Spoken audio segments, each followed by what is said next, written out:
बजावली आहे। रेल्वे प्रशासनाच्या नोटीसवर उभाटाचे पक्षप्रमुख उद्धव ठाकरेंनी आक्षेप घेतला। तसंच दादरमधील रहिवाशांनी या नोटीसनंतर तीव्र संताप व्यक्त केलाय। कुठल्याही परिस्थितीत मंदिर हटवू देणार नाही अशी भूमिका स्थानिकांनी घेतली आहे। दादर पूर्व रेल्वे स्थानकाच्या बाहेर हनुमान मंदिर आहे। हे प्रसिद्ध हनुमान मंदिर आहे आणि हे हनुमान मंदिर बांधले रेल्वे स्थानकावरती काम करणाऱ्या हमालांनी। जवळपास 80 वर्ष जुनं असलेले हनुमान मंदिर आहे। मात्र या हनुमान मंदिराला रेल्वे प्रशासनाकडून नोटीस आलेली आहे। हे हनुमान मंदिर अनधिकृत आहे, त्यामुळे हनुमान मंदिर हटवण्यासंदर्भातील नोटीस जी आहे ती बजावण्यात आलेली आहे। आपण हे मंदिर पाहत असाल, या मंदिरामध्ये आपण आतमध्ये आलेलो आहोत आणि या मंदिरामध्ये आपण समोर पाहत असाल हनुमानाची मूर्ती आहे। तसंच शेजारी साईबाबांची देखील इथे मूर्ती आहे। अनेक भाविक इथे रेल्वे स्थानकावरती जेव्हा येतात तेव्हा ते इथे दर्शनाला येत असतात आणि याच मंदिराला इतक्या वर्षानंतर रेल्वे प्रशासनाने नोटीस बजावलेली आहे। त्यामुळे शिवसेना उद्धव बाळासाहेब ठाकरे पक्षाचे पक्षप्रमुख उद्धव ठाकरे यांनी आक्षेप घेतलेला आणि या संदर्भात त्यांनी प्रशासनाला जाब देखील विचारलेला आहे की हे मंदिर तुम्ही आत्ताच का पाडण्याचे आदेश देता, यापूर्वी तुमच्या का लक्षात आलं नाही। आणि हे मंदिर जे आहे ते सामान्य हमाल यांनी स्वखर्चातून बांधलेलं आहे आणि असं असताना देखील तुम्ही या मंदिराला अनधिकृत कसं काय ठरवता। हे मंदिर जे रेल्वे प्लॅटफॉर्मला अगदी लगत आहे, बाजूला आहे, रेल्वेच्या हद्दीत आहे। मात्र इतक्या वर्षानंतर रेल्वे प्रशासन का कारवाई करण्याचे आदेश देते आणि त्यामुळे हिंदुत्वाचा कुठेतरी मुद्दा जो आहे तो उद्धव ठाकरे यांनी उपस्थित केलेला आहे आणि एक आक्रमकपणे त्यांनी आज पत्रकार परिषद घेत एक मुद्दा जो आहे प्रकर्षाने इथे मांडलेला आहे। खूप मोठा प्रश्न जो आहे तो आता निर्माण झालेला आहे। आता या संदर्भात रेल्वे प्रशासन नेमकं काय बघतंय हे पाहावं लागेल। व्हिडिओ जर्नलिस्ट गणेश काळेसह उदय जाधव, न्यूज 18 लोकमत, मुंबई। मी 1960 पासून इकडे येतो आणि हे मंदिर आम्हा लोकांचं आहे। आम्हा लोकांचे जे युनियन आहे ते आमचे पण मित्र आहे, पण आम्हाला त्यावेळी मी लहान असल्यामुळे ते संघटनामध्ये आम्हाला तेवढं कळलं नसतं की उद्या पुढे तोडेल म्हणून। आणि कुठल्या आम्हाला काय बांधलं हे कसं सांगणार, आणि तेवढी कायदा त्यावेळी नव्हतं तेवढे की अधिकृत आहे काय। आता जसं वर चढलं तर सगळ्यांना अधिकृत दिसलं, पहिलं कुठे ते नव्हतं का अधिकृत, आता कशाला ते अधिकृत करायचं। आणि तुम्ही कोण यांना अधिकृत करणारा, देवाला अधिकृत करणारा तुम्ही कोण? तुम्ही का सध्या सच्च आहे का? तर त्या लोकांना अधिकृत करा। तुम्ही अधिकृत नाही ना, मग कशाला आम्हाला अधिकृत म्हणतात? ते चुकीचं आहे। देवाला तोडताना स्वतः चांगला राहायला पाहिजे। त्यामुळे त्यांना सांगा हे तोडायचा अधिकार नाही त्यांना, आणि जर तोडलं तर मग आम्ही ऐकणार नाही। सगळं दादर गजा करून तुमचं राज्य वाई करून टाकेल। 7 दिवसांची रेल्वे प्रशासनाने नोटीस लाच देणे काय 7 दिवसात तो नुसता येऊन रात्र झोपून मी इथे राहीन। मी इथे राहिलेला आज माझं किती वय आहे माहिती, 82 आहे। मी 60 वर्षापासून येते आणि 70 वर्षापासून मी येतो आहे आणि देवळामध्ये दररोज यायचं मी। सगळं आम्हाला लोकांना मी उभा करीन, ते ज्यांनी बांधलं त्याने तानाने मी पण उभा राहीन। मग कोण तोडणार त्यांना मी बघीन। लोकांचा संताप तर व्यक्त केला जातोय, लोकांशी बोललंही जातंय की बाबा तुम्हाला काय वाटतं की हे मंदिर असावं। लोकांचं असं म्हणणं आहे की हे आमचं श्रद्धास्थान आहे, एवढी वर्षानुवर्ष आम्ही इथे मंदिरामध्ये येऊन देवाची प्रार्थना करतो, हे करतो, तर हे मंदिर इथून हटवलं जाता कामा नये।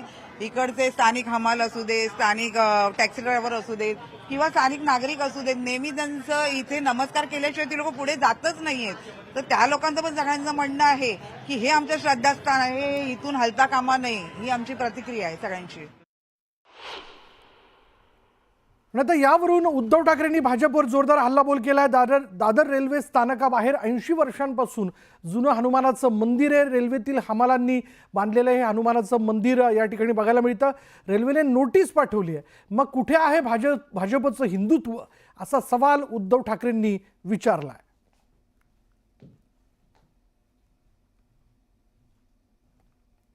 गेल्या 80 वर्षापासून दादर रेल्वे स्टेशनच्या इथे असलेलं हमालांनी बांधलेलं, जो हमाल कष्ट करतो त्या हमालांनी बांधलेलं मंदिर गणपतीचं आणि हनुमानाचं हे भाजप सरकारने त्याला नोटीस पाठवली। ती नोटीस माझ्याकडे आहे की तुम्ही रेल्वेच्या जागेवरती अतिक्रमण केले 80 वर्षापूर्वी। 80 वर्षापूर्वीचं मंदिर हे पाडायला निघाले। मग तुमचं कुठे हिंदुत्व, कसलं हिंदुत्व आहे तुमचं? आम्हाला तुम्ही जेव्हा प्रश्न विचारता तुम्ही हिंदुत्व सोडलं का, मग तुम्ही काय सोडलेलं आहे आता? ना तुम्ही आमच्या इथली मंदिरं वाचू शकत, ती तुमच्याच राजवटीमध्ये रेल्वे प्रशासन पाडतंय, तरी आपलं केंद्र सरकार आणि राज्य सरकार ढिंप आहे। आता एक महत्त्वाची बातमी अशी आहे की येत्या 15 तारखेला, लक्षात घ्या, येत्या 15 तारखेला मंत्रिमंडळाचा शपथविधी पार पडणार असल्याचं आपल्याला सूत्रांकडनं कळत आहे। नागपुरात मंत्रिमंडळाचा शपथविधी होईल अशी देखील माहिती कळते। म्हणजे आत्तापर्यंतच्या नागपूरच्या इतिहासात पहिल्यांदाच मंत्रिमंडळाचा शपथविधी हा नागपुरात होणार आहे. तो यापूर्वी कधी झालेला नाही आहे, पण आता 15 तारखेला मंत्रिमंडळाचा शपथविधी पार पडतोय. 16 तारखेपासून नागपूरचं हिवाळी अधिवेशन सुरू होणार आहे. साधारण 5 ते 6 दिवस हे अधिवेशन असणार आहे, पण त्याच्या पूर्वसंध्येला म्हणजे 15 तारखेला हा मंत्रिमंडळाचा शपथविधी पार पडेल. अधिक तपशील आपण जाणून घेणार आहोत. आमचे प्रतिनिधी तुषार रुपनवर आपल्याबरोबर आहेत. तुषार, काय तपशील याबद्दल? सर्वात मोठी बातमी आहे, कारण की मुख्यमंत्री देवेंद्र फडणवीस आणि दोनही उपमुख्यमंत्र्यांनी आझाद मैदानात शपथ घेतल्यानंतर राज्याचा मंत्रिमंडळ विस्तार कधी होणार, फडणवीसांचं कॅबिनेट मंत्रिमंडळ एक्सपान्शन कधी होणार, या संदर्भातल्या चर्चा गेल्या अनेक दिवसांपासून सुरू होत्या. दिल्लीवारी देखील देवेंद्र फडणवीसांनी परवाच केल्याचं पाहायला मिळालं आणि आता न्यूज 18 लोकमतला खात्रीलायक सूत्रांकडून जी माहिती मिळते त्यानुसार 15 तारखेला नागपूरमध्ये आपल्याला एक्सपान्शन होताना पाहायला मिळणार आहे आणि 16 तारखेला राज्याचं हिवाळी अधिवेशन, देवेंद्र फडणवीस सरकारचा हिवाळी अधिवेशनापूर्वी आपल्याला राज्याचा मंत्रिमंडळ विस्तार होताना पाहायला मिळणार आहे. आणि आपल्याला अधिक माहिती म्हणजे हे मंत्रिमंडळ विस्तार हे जम्बो कॅबिनेट असणार आहेत, कारण की जे इच्छुक मंत्री आहेत ते आपल्याला मुंबईमध्ये गेल्या अनेक दिवसांपासून तळ ठोकून राहिल्याचं पाहायला मिळत आहे. मात्र आता न्यूज 18 लोकमतच्या बातमीनंतर स्पष्ट झालेलं आहे 15 तारखेला नागपूरला आपल्याला हिवाळी अधिवेशन होताना पाहायला मिळणार आहे. शक्यतो आतापर्यंतची जी राज्य मंत्रिमंडळाचे विस्तार असतील किंवा शपथविधी असतील ही आपल्याला राजधानी मुंबईमध्ये पार पडताना पाहायला मिळाले होते. मात्र आता पहिल्यांदाच नागपूर नगरीमध्ये आपल्याला राज्य मंत्रिमंडळाचा विस्तार होताना पाहायला मिळणार आहे. विशाल, याच विषयाला घेऊन आपल्याबरोबर बोलण्याकरता आहेत काँग्रेसचे प्रवक्ते अतुल लोंढे. अतुल लोंढेंशी आपण बोलणार आहोत. अतुल लोंढेजी, अखेर मंत्रिमंडळाचा शपथविधी 15 तारखेला पार पडतोय असं सूत्रांकडून कळतंय. आपली प्रतिक्रिया काय? असं आहे की स्पष्टपणे दिसतंय यांच्यामध्ये कुठल्याही पद्धतीचा कन्सेन्सस झालेला नाही. कोणते मलाईदार खाते कोणाला भेटणार याच्यावरून वाद सुरू असतील अशा पद्धतीचे हे संकेत आहे. त्यामुळे जनतेचे जे प्रश्न आहे त्याच्या संदर्भात हे किती संवेदनशील आहे हे स्पष्टपणे दिसत आहे.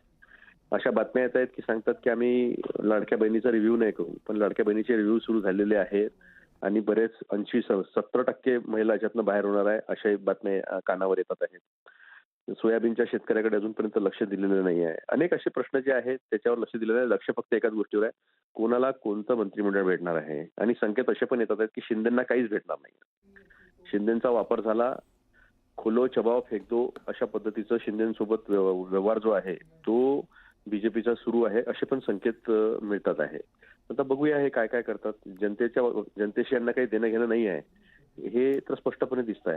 बरं, पण ज्या प्रकारे उशीर लागलाय यातनं काय नेमका अर्थ काढायचा?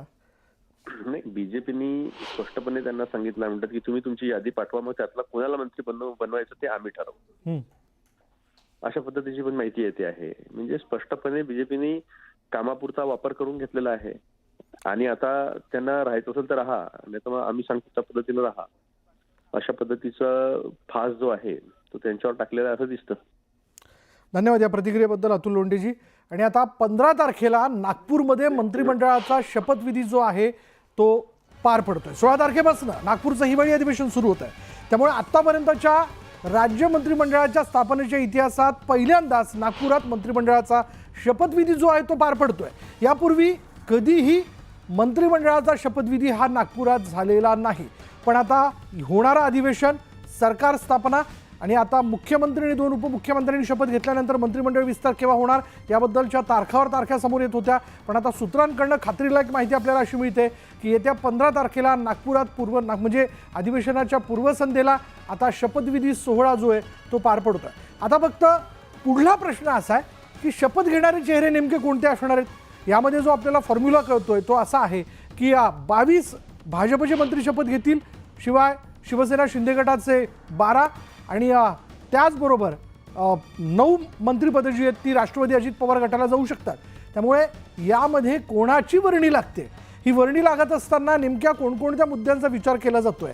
कारण भाजप कायम धक्कातंत्राचा म्हणजे आश्चर्यकारक काहीतरी चेहरे पुढे आणण्याचा त्यांचा प्रयत्न असतो किंवा तशी त्यांची पद्धत आहे.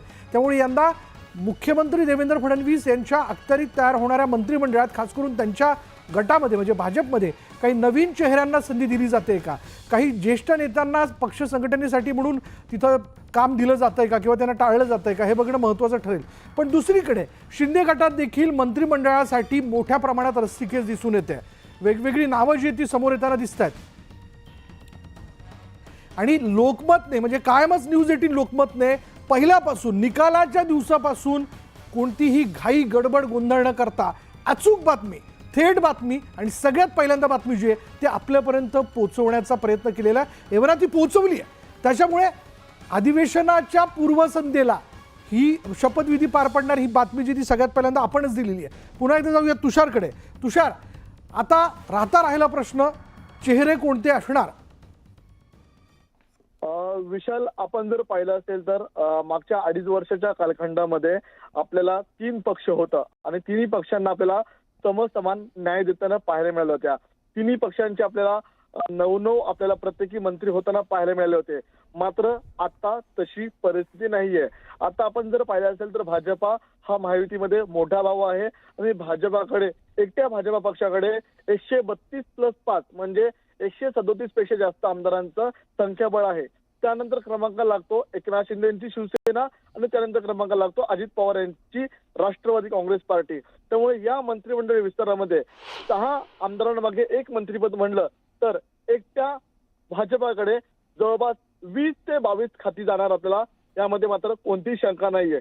त्यामुळे उद्या भाजपाचे मोठ्या संख्येने मंत्री शपथ घेताना पाहायला मिळू शकतात. त्यानंतर दुसऱ्या क्रमांकावरती आहे ती म्हणजे शिवसेना. शिवसेना पक्षाला साधारणतः 10 ते 12 खाती जाऊ शकतात आणि त्यानंतर तिसरा क्रमांक आहे ती म्हणजे राष्ट्रवादी काँग्रेस पार्टी. राष्ट्रवादी काँग्रेस पार्टीचे अजित पवार हे आपल्याला दिल्लीमध्ये ठाण मांडून होते.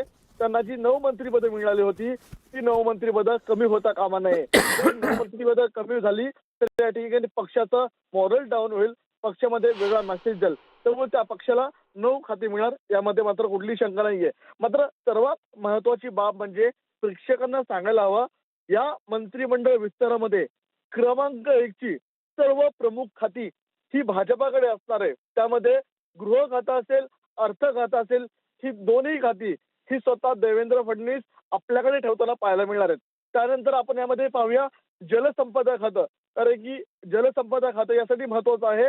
नदी जोड प्रकल्पाचे राज्यामध्ये महत्वपूर्ण प्रकल्प देवेंद्र फडणवीस सरकारने या ठिकाणी एकनाथ शिंदेच्या नेतृत्वामध्ये सुरू केले होते. त्यामुळे जलसंपदा खातं हे देखील देवेंद्र फडणवीस यांच्याकडे असण्याची दाट शक्यता आहे. ग्रामविकास सारखं महत्वाचं खातं हे भाजपाकडे असणार आहे. त्यानंतर आपण जर पाहिलं असेल तर एकनाथ शिंदेच्या शिवसेनेला महत्वपूर्ण म्हणजे नगरविकास खातं मिळण्याची दाट शक्यता आहे आणि ते स्वतः एकनाथ शिंदे उपमुख्यमंत्री म्हणून नगरविकास खातं ते सांभाळू शकतात. धन्यवाद तुषार या सगळ्या माहितीबद्दल. पुन्हा एकदा आपल्याला सांगायचं आहे की शपथविधी हा 15 तारखेला पार पडतोय. ही सगळ्यात पहिली बातमी जी आहे, अचूक बातमी जी आहे ती न्यूज 18 लोकमतनं आपल्यापर्यंत पोहोचवलेली आहे. त्यामुळे पहिल्यांदा मंत्रिमंडळाचा शपथविधी जो आहे तो नागपूरला अधिवेशनाच्या पूर्वसंध्येला पार पडतोय. पण मंत्रिमंडळातला फॉर्म्युला ठरलेला असताना आता तिन्ही पक्षांकडील खात्यांवरही शिक्कामोर्तब करण्यात आल्याची सूत्रांची माहिती आहे. यामध्ये भाजपकडे गृह, महसूल, जलसंपदा, ऊर्जा, सार्वजनिक बांधकाम, उच्च व तंत्र शिक्षण, आदिवासी विकास, गृहनिर्माण, ग्रामीण विकास, पर्यटन, वन खातं, सांस्कृतिक कार्य, कौशल्य विकास, विधी व न्याय ही खाती असणार आहेत. तर शिवसेनेकडे नगर विकास, सामाजिक न्याय, सार्वजनिक आरोग्य, उद्योग, उत्पादन शुल्क, परिवहन, पाणी पुरवठा व स्वच्छता, जलसंपदा, पणन व शालेय शिक्षण ही खाती असणार आहेत. तर राष्ट्रवादीकडे अर्थ खातं जे ते जाऊ शकतं, पण सहकार, कृषी, अन्न व नागरी पुरवठा, वैद्यकीय शिक्षण, महिला व बालकल्याण, अन्न व औषध हे खातं, त्याचबरोबर क्रीडा व युवक कल्याण, मदत आणि पुनर्वसन अशी खाती राहण्याची शक्यता आहे.